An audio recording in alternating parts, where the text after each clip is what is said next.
right. Well, we are going to be joined here by our special on-the-field Gryffindor Quidditch correspondent, our sister Abby. Abby, tell us about what's been going on with this Gryffindor Quidditch team. Thanks, Luke. Hey there, sports fans. This is Abby here with your post-game analysis, reporting all the highs and lowlights from this week's Gryffindor and Hufflepuff Quidditch match. There was a noticeable intensity this week from our Gryffindor house team. No amount of downpouring rain could stop our captain, Oliver Wood, from pushing his team and demanding excellence. The captain's leadership has been quoted as fanatical by his very own teammates. News of a refereeing change did nothing to calm our already frazzled nerves. We know what's on the line. We win, we pull ahead in the standing for the cup. We haven't won a championship in 7 years. Come on, really? There was a surprisingly large turnout this evening, with the headmaster even being in attendance. As we kick off, an immediate penalty is handed out to George Weasley. Is there really a penalty for a ref getting in the way of a bludger? Snape apparently thinks so. As Potter is seen circling the pitch, desperate to find the snitch just to get a glimpse of it so he can end this game quickly, Snape awards another elective penalty, with the benefit going to Hufflepuff for absolutely no reason at all. As reality sets in that Snape, as we have feared, is truly a sneaky, game-throwing, let's go with bias ref, Gryffindor's chances of having a fairly officiated game is crashing faster than Neville on a broom. We see Potter, without hesitation, dive majestically, and the fans know, everybody knows he is on the chase for that elusive snitch. Passing within inches of Snape, Potter pulls out of his dive, snitch in hand. The crowd erupts to Snape's displeasure. A match consisting of only 5 minutes gameplay was crucial tonight in Gryffindor's success. This game has not only secured us into first place for now, but it has also put everybody on notice. Harry Potter is the real deal. He is here because he is a threat. The Gryffindor house team has solidified itself as a powerhouse. And in ending, Gryffindor TKO's Hufflepuff. Signing off from the sports desk. Until next time, Abby. Well, thanks, Abby. That was a very astute analysis of the team. Do you have any final thoughts moving towards the next match? I just hope Professor Snape goes back to teaching potions and is off the field. We'll leave it at that. Perfect. Well, thank you again for your time. Yeah, see you soon.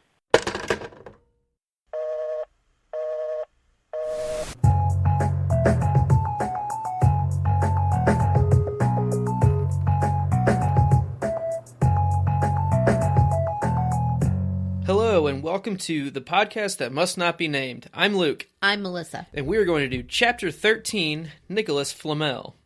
Some statistics about this chapter are it is 13 pages long, which is 4.21% of this book. For an executive summary, Melissa, take it away.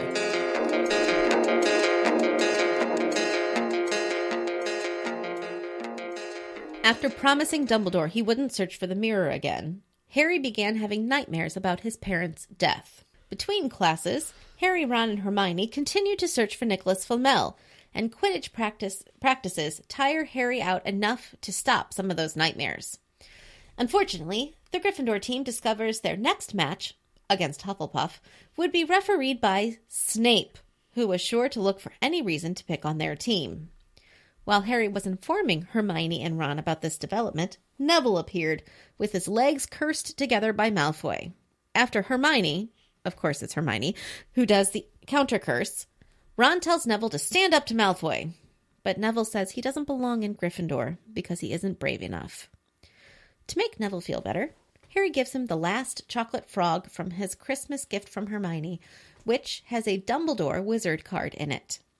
Upon reading the card, Harry discovers where he has seen the name Nicholas Flamel before, on Dumbledore's card while on the train to Hogwarts. Dumbledore is particularly famous for his defeat of the Dark Wizard Grindelwald in 1945, for the discovery of the 12 uses of dragon's blood, and his work on alchemy with his partner, Nicholas Flamel. Hermione adds to the discovery with a giant old book. I got this out of the library weeks ago for a bit of light reading. and that tells them that Nicholas Flamel is the only known maker of the Sorcerer's Stone. This is a magical object which, among other things, produces the elixir of life, allowing the drinker to, theoretically, live forever. Harry infers that Flamel must have known someone was after the stone, so asked his pal Dumbledore to keep it safe at Hogwarts. As the Quidditch match draws nearer, Harry is determined to play, but grows more nervous every time he sees Snape, who seems to be everywhere Harry is. Ron and Hermione are prepared during the game to curse Snape as needed to protect their friend.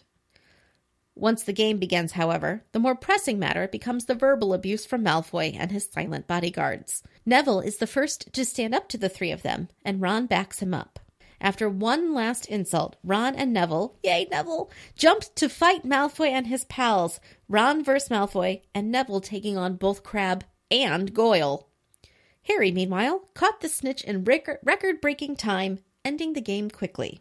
After the game, as Harry was returning his broomstick to the shed, he sees a hooded figure leave the castle and go into the Forbidden Forest. Knowing it had to be Snape under the hood, Harry decides to follow on his broom.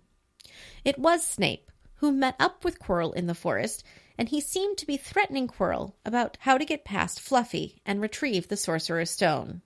Harry goes back to his tower and, of course, tells Hermione and Ron all about what he heard. They decide that Quirrell must be the only thing standing between Snape and the stone, and, as Ron says, they think it'll be gone by next Tuesday.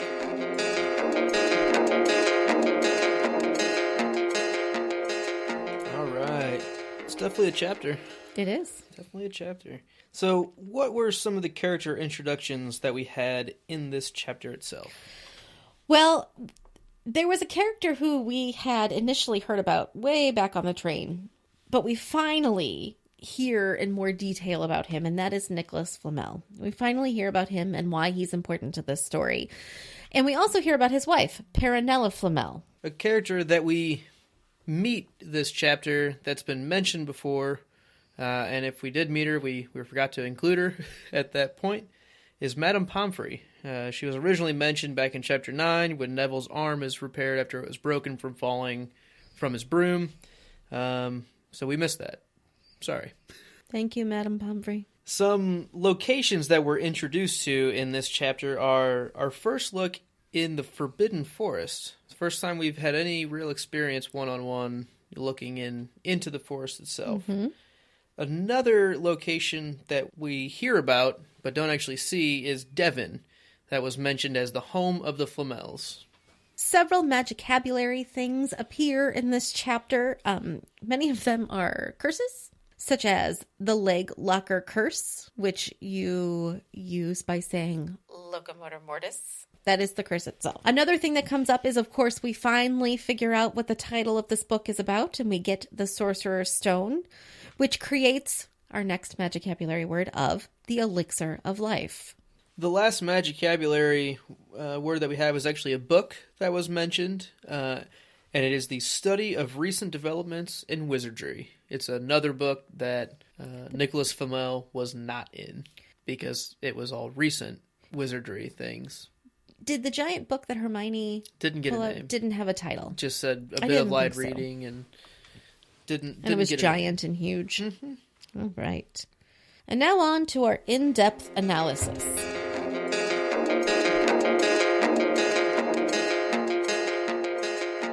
So I'm going to start by saying I'm very surprised that Hermione loses at chess.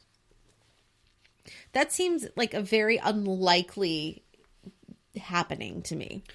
Yeah, she seems to be quite logical, but I don't know if she's very strategic. You know, I think that might be the portion that she's missing. She's very good at understanding the game, but I think she doesn't.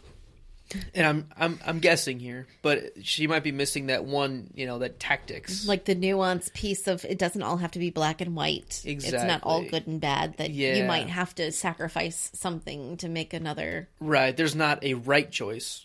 There's a lot of choices that can trick people. And that's what I think she might not grasp as well. But I agree. It seems like she would be able to hold her own. But I think Ron's just that good, is what we're meant to believe. Okay, can I then piggyback off that? I think it's funny that Ron is good at chess. Yeah. Because he's not logical, and there's just not many qualities that comes out in Ron very often. Like, oh, yeah, you're good at chess, but nothing else about your personality suggests that should be true. Yeah, maybe it's just experience playing with his older brothers and things like that, too. Maybe. You know, if he's learning from watching the twins play, I bet he's learned a lot of tricks, a lot of sneaky and clever type moves. I would assume, knowing what we know about the twins, and even Ron, and even Percy, and then, of course, there's even two older than that. One was a head boy, one was a Quidditch captain. I mean, right. He's got quite a variety. I'm going with competitive nature of the family, which sounds familiar. Yeah. Being raised in a highly competitive family, like, we're not really allowed to play board games together. Well, allowed to and choose not to because we want to keep liking each other. We would like to get along. So I can see where that comes from, because the more you're around that, the more skill you're going to create just from... And from those brothers that we just mentioned, there's a wide variety of skill sets. Right. That he would be not well versed, but very much exposed to. Right. Where Hermione just is going off of sheer logic, which computers are good, but you can still beat them. You know, and that's the way I think about it. All right. So my next thought is, so what are the qualifications to be a Quidditch referee, and does Snape possess those criteria? I don't know. I mean, I would guess... I would assume you would need to know all 600 rules. That, you know, doesn't include ejecting a player, but that's fine. True. There's no red cards. There's no red cards. Come on, Dean. Yeah, West Ham fan Dean. Snape, as we've kind of mentioned before, he's pretty smart. I don't know, I guess he could learn him. I don't think he would be the most athletic type. Although in this chapter it does say he ran into the forest, so I don't know. Yeah, define running, though. Yeah. I don't know. I like, he doesn't seem like the type who played Quidditch when okay. Yeah, I mean, it would be like book nerdy. I really feel like it would be like, hey, Melissa, will you go referee your daughter's soccer game? I've never played soccer. I've watched a lot of soccer, but I've never played soccer ever. Yeah. Not ever. And that I am not qualified just because I've watched a lot of games. I'm not qualified to referee it. I would be a poor choice. I feel like there's got to be a better choice than that. I feel like there probably is. Right. I bet McGonagall would be a better choice. I bet McGonagall would definitely be. She seems to be competitive. She has that spirit behind her. Yes. But fair. We know she's fair overall. Yes. Might be a little slip-ups here and there, but yes. I think when it came down to a sporting event like that, she would take it pretty serious. All right. So my next thought, moving on. How boring was that Quidditch game? I mean, not for Ron and Hermione and Neville specifically, but the game ended so quickly. How frustrating to go and have it all built up and have it done in, 3 minutes? Yeah, I mean, you definitely don't build up any suspense, really. No. But there are also times where when you know, like the record-setting side of it is like people, oh, I saw that. You know, like that was really impressive. Like that just doesn't happen. Like you still get that side of it. You know, it's not going to go down as the greatest match of all time. Maybe. But that single person feat is going to be remembered. It's going to be in the record books. Hey, the quickest snitch catch was by Harry Potter. Ooh, one more thing for famous Harry Potter put on this list. It's kind of like a no-hitter or like a perfect game in baseball. It's True. like those games go a lot quicker. True. But you're going to remember that because it was impressive. And it usually happens to obscure pitchers. Yeah. Like it's not going to be your star pitcher for the star team. It's going to be, you know, some third string pitcher that comes up and pitches for like the Marlins. Yeah, so it has its own, you know, charms to it that people will remember. I would be upset. I like to get the best bang for my buck, and I realize I'm not paying to go because it's a school game. Well, but you got more bang for your buck because you saw a record-setting match. I suppose. Hey, I was there when. Right. Okay. I mean, I think it's not really a good analogy, but like racing, you go there to see a shorter race. Yeah, the faster they run. The shorter the race, the better. Like that's okay. True. Just depends on what you're looking for. So my next thought: Ron and Hermione both brought their wands to the Quidditch match. Neville seemed very confused by that. I'm curious as to why he was confused. Is it not customary to just keep your wand with you at all times in the wizarding world? I would think so. I've always assumed so. Me too. Yeah, I don't know. That doesn't seem weird to me. Unless there are some underage wizard rules that we haven't seen that, like, hey, if you're not going to class, don't carry your wand around kind of thing. But we haven't heard anything like that before this. I think there's like a no magic in the hallways rule, but this is the grounds. Right. I would assume that it's like, unless it's like a Quidditch expectation, like, you know, you can't curse the players and charm the, you know, to kind of keep the gameplay fair. Sure. Or maybe it's just like a, you know, Neville could be thinking, what could you possibly need it for? Or Neville might not realize he can bring his wand everywhere. Oh, Neville. It's not like it does much anyway. Oh, Neville. That was pretty harsh. Sorry, Neville. Oh, that's so bad. Okay, so starting my notes, Harry's mirror of Erised withdrawal turns pretty dark pretty quick. So it says, Harry wished he could forget what he'd seen in the mirror as easily, but he couldn't. He started having nightmares. Over and over again, he dreamed about his parents disappearing in a flash of green light, while a high voice crackled with laughter. So he's consistently remembering back to what he saw in the mirror. Mm-hmm. And it's bringing his reoccurring dream back. It seems like we haven't heard about that since his first day at school. When he had the whole turban on Voldemort, Snape type weird dream that he had. And it kind of goes forward, you know, and then he says, and then so Ron says, you see, Dumbledore was right. That mirror could drive you mad, when Harry told him about these dreams.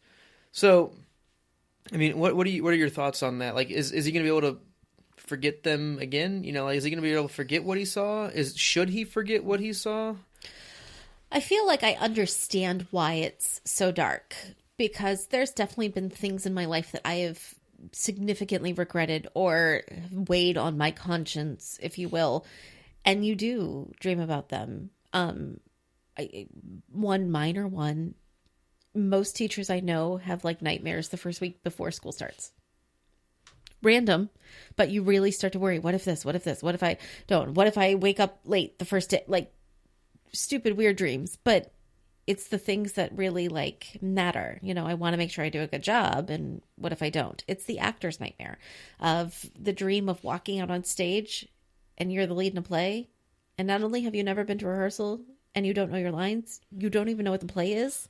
It's those kinds of things of just, I have this family. I don't know this family. I can see my family, but I'm not allowed to see the thing. Like, it is dark. It's very traumatic. Mm-hmm. He has been through major trauma in his life and has had to repress that. And he's finally in a place where he feels safe enough to sort of start dealing with those feelings.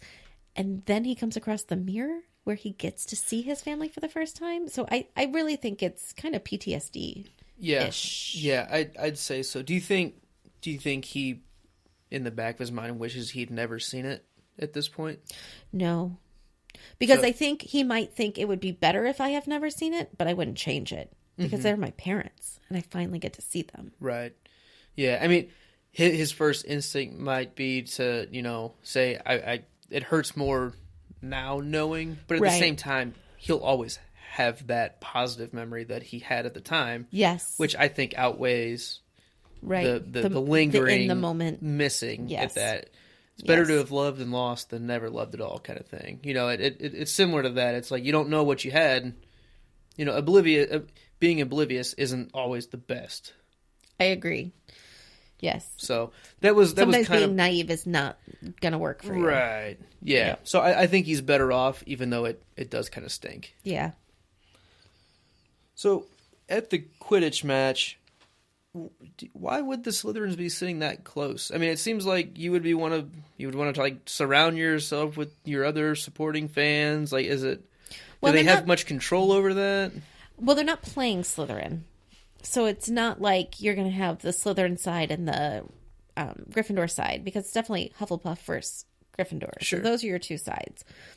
And while I do think you probably have like groups that sit together, pockets, but I don't necessarily think it's like this is the Gryffindor bleachers.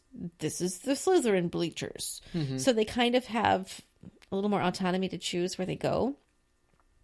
And I'm really, like, I'm having this sort of side thought in my head of, I wonder really how many Slytherins like Malfoy. There were other Slytherins sorted. Mm-hmm. We never hear about any of them. We only hear about Crabbe and Goyle, who are silent. Yeah, haven't said anything yet. Nothing. And I'm waiting for it. Silent bodyguards. Sure. Behind Malfoy. Yeah, the cronies. The followers. Yeah. They're just lackeys. Nobody else. We have heard in Gryffindor of several older students, Lee Jordan and the Weasley twins and Percy and the rest of the Quidditch team. We haven't heard of any really other than the Quidditch team when we played Slytherin. Right. Nobody's talking to Malfoy. And I'm not saying for sure he is or isn't like getting along with other Slytherins, but in my imaginations, I assume that he's this like annoying know-it-all little kid, even for a Slytherin. Like I just wonder, is he even annoying to the other Slytherins who just aren't putting up with him? Yeah, that's a good point. Right now. And so he doesn't have a group. He just has those two. And he just has, antagonizing our main group. Yes. Like that's all he does. Yeah. Yeah, I don't know. That's interesting. It's just a thing that I'm going to be watching for as I continue to read. I'm just going to watch and see, is Malfoy talking to anybody? Is Malfoy hanging out with anyone? Right. Does it he really change at have some any point? friends? Right. Like, because Crabbe and Goyle They are don't there, count. but They don't count. they clearly don't talk to other people. I mean, I don't know. It just doesn't seem like they're going to No. offer much in real friendship to Draco. No. Even I don't know. So It's an interesting point. Definitely, we'll keep an eye on that. right. That's- I think it's less about Slytherins and more about Malfoy. So there probably is a big group of Slytherins. Oh, yeah. Bunched up somewhere. But he's just not But he's, there. Yeah. Right. Because if you Okay. look, like, it was Ron and Hermione and it was Neville. And I think Bavardi gets a big was hug there from and Hermione wasn't- after the game's over. and I'm sure Dean and Seamus were nearby. Like, they have a group. They may Yeah. not be, like, super close, but they have a group. Sure. I don't know if Malfoy has a group. Yeah. He just has Feel bad lackeys. for him. Not really.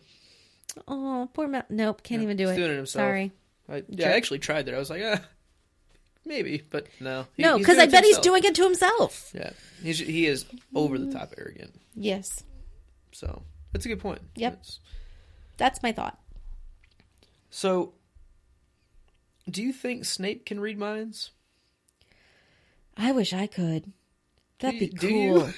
you? As a teacher? if you could choose, Oh. that'd be cool. Oh. If it's just like it like- happens, right. Like if I could just hear everybody's thoughts all the time, right? You're I not would just never, open antenna. You get ever to leave my actually, house. two-way. Right. Like to tell if a kid is lying or not. That'd be cool. Sure. And in which case, why not? Maybe he can. Who knows? There's all kinds of magic we don't know about yet. So maybe, but that's kind of creepy if he can. Yeah. I mean, it seems Poor like kids. Harry feels like he's following him already, and I don't know. It's just Do you think he's really following him, or do you think it's Harry's just- over-perception of Snape. It's probably that. Mm-hmm. In Harry's mind, he definitely is. From what we know about Snape, he just doesn't like Harry. I don't know. I mean, I can see how Harry thinks he doesn't like him, but is he treating Harry any worse than the rest of the class? Seems like he's treating Neville pretty terribly. I mean, it seems like he's treating a lot of students pretty terribly. Well, that's my point. Yeah. He's just kind of a mean teacher. Yeah. And maybe Harry's just like, Overly sensitive to it. yes. Yeah, and maybe that comes to his, as we kind of talked about early on, when, he didn't have any good No. adult role models around him at all. Right. And so now, whenever he meets somebody, it is one or the other. It's either you are all for me or you are all against me. And I think we'll probably see that continue, kind of, where it's either, I am going to, go to the ends of the earth to help you, or Right. you are pretty much a straight up enemy. And Harry, he's going to have a hard time realizing those black and whites. that there is no black and white. He's going to understand the gray in people. Right. That's what I meant. Sorry. And I agree. It's you're either good or bad. Yeah. So we'll see how Harry can start to cope with that. We'll definitely keep an eye on that as well. But I think that feeds into how he's perceiving Snape. And I don't know. I think Snape probably has better things to do. So that's really all I had. Let's get into your 5 burning questions.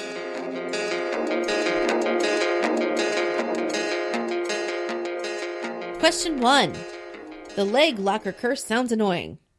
What use could you see for it in your life? Catching bank robbers. Would you do that in your life, though? Not that I've seen a single bank robber in my life. Me neither. What would you use it for? I would use it on my brothers when we were younger. Because while I'm older, you all are bigger than me. So that would be really useful. I would use it on my children. I would use it on my dog every once in a while. Oh, yeah. Totally on your dog. She needs to settle down a little bit. I would use it on my kids when they try to sneak food out of the pantry. Got you. And I don't mean that like in an animal abuse way. No. She needs to listen to me. That's how I feel about my kids, too. I love my kids, but would you please stop stealing all the snacks that are for your lunches at school? When we buy them on Friday, they shouldn't be gone before we go to school on Monday. That's all I'm saying. Yeah, when I buy Cinnamon Toast Crunch, that ain't making it to breakfast. All right, question 2. What are the 12 uses of dragon's blood? I can think of one. Keeping dragons alive. Oh, that was good. That's definitely number 1. Yes, but that's its main use. Yes, that's what it's designed for. Purpose is. That's what it's designed for. So I wonder. I'm pretty sure Dumbledore didn't discover that, and if he did, come on, people. Yeah, nobody realized this is probably that the 12 magical uses. Yes. Or the 12 wizard uses. Are they used in potions? Does it cure boils? Is it a good cleaning solution? Yeah, Does it? It could be a little bit of all of those things. And I know that's out there somewhere, but I feel like that should be in here. If they're going to read about it twice. Yeah, it was mentioned twice. Hermione was reciting them. Uh-huh. You can't recite a couple of them out loud, Harry? Come on. Right. I'm interested. Give me 3.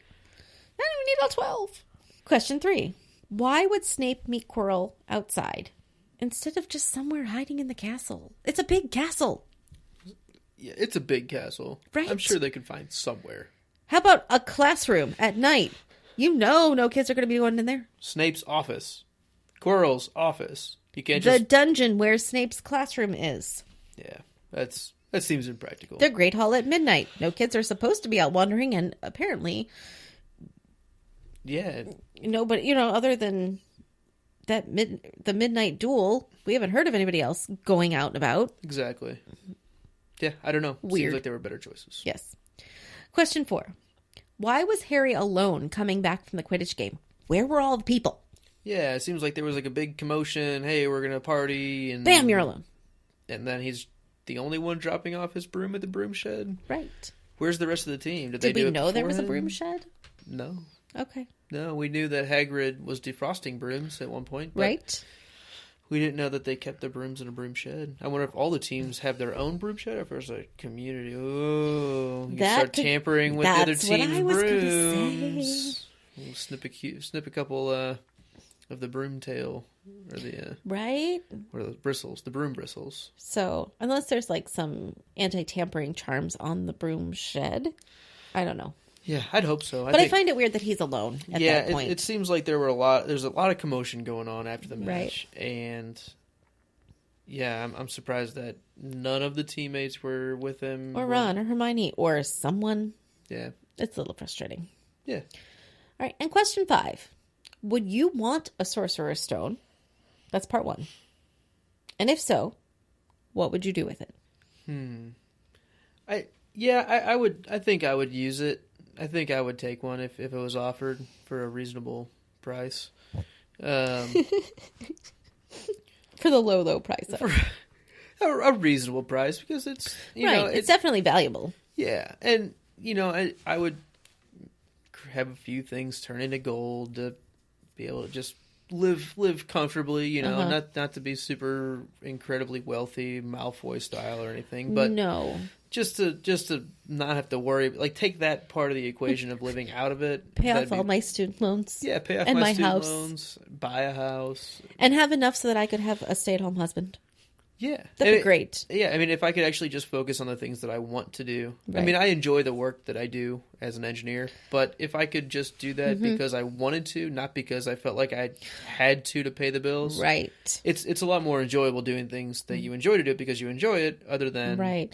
Or, like, you take the job at the place that you want to work as opposed to the place that's going to give you the best paycheck. Sure. Yes. Yeah. I agree. That's exactly what I would do. I don't think I'd live forever. I wouldn't live forever, but I'd maybe extend it a little bit. You know, like, It would depend on who decided to live with me. yeah, I agree. Mm-hmm. And I think that if you can start creating, you can, you know, gold and stuff, fortune, you can start paying for other people to live without worries and stuff too. True. But then it gets into, like, You don't want, do I just do my husband? Do I do my husband and my kids? Do I do my Right. husband and my kids? And do I do my sister? Do I do just my sister and not my brothers? Do I do my brothers? Do I do their Yeah. families? Do I do my... Yeah, and then- do I do my husband? Like, it gets too big. And so Yeah. I would just say no. yeah, Too hard. there's a lot of hairy parts in that Yeah. for sure. Huh, hairy parts. He means difficult. Yeah, it's a good question. I don't know. It's one of those. I'd like to have the option. Yeah. Let me choose for myself. All right, let's get into our chapter superlatives.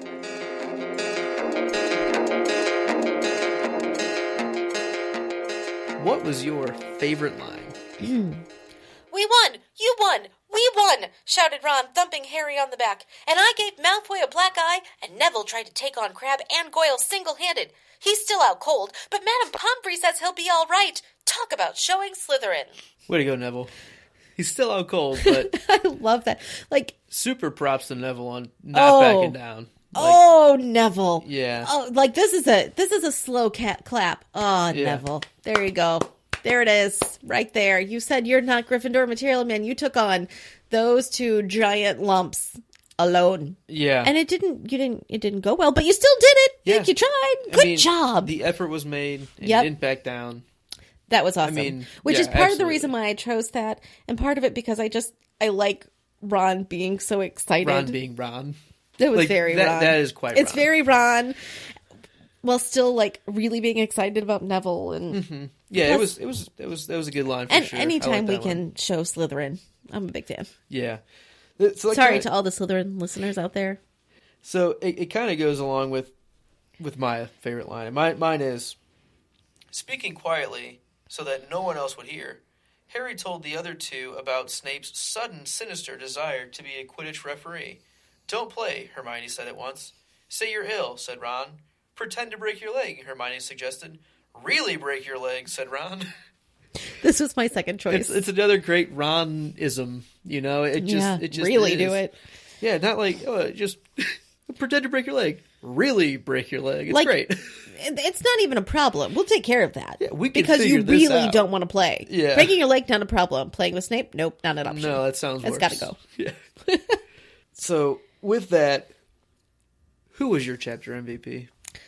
I have to give my props to Neville. Easily. He went from, at the beginning of this chapter even, being cursed by Malfoy and saying how he doesn't belong in Gryffindor because he's not brave, to single-handedly taking on the two biggest buffoons in all of Slytherin. Yeah, it doesn't matter if he was successful in fighting No. them or not. The fact is he did it. Yeah. That's pretty brave. You know, it Yep. borderline stupid, but that wasn't his, you know, he wasn't doing it because he's an idiot. He was doing it because he knew that was the right thing to do. Exactly. So, I completely agree with that chapter MVP. Fantastic. My How about- honorable mention was Ron. Kind Oh, yeah. of for the lines that we talked about, the mega support that he put behind Neville. Yes. That, you know, he quickly jumped into the fight because, you know, Neville was getting picked on. And yeah, Malfoy was picking on the Weasley's family as well. But, you know, he also pats Neville on the back for standing up to them. yeah. And it was good for Ron. Well, at one point when he's not even watching Neville, he's watching Harry, and he's like, "You tell him, Neville." Exactly. Like, off the side of his mouth, because Exactly. he's listening in. Yeah. I actually think Harry gets a little bit of an honorable mention as well. I know we don't do this that's much, our first but one. whenever Neville does come in, when he's got the leg locker curse, Yes. and he, the whole Neville, you're with 12 of Malfoy, and he gives him a chocolate frog. It was a Yes. really good friend Yes. loyalty moment that Harry had to Neville, and we haven't seen a whole lot of that before, so that was good for Harry. It was very good. Although, still no shouts out to Harry for real. Yep, can't do it. Nope, you get a book named after you, you're fine. It looks like that wraps us up for this week. We appreciate you joining us, and we look forward to hearing from you on Twitter at NotNamedPodcast, on the website of thepodcastthat.com, or you can email us at thepodcastthatmustnotbenamed@gmail.com. Join us next week when we talk about Chapter 14. Norbert the Norwegian Ridgeback. And until then, have a great week. Thanks.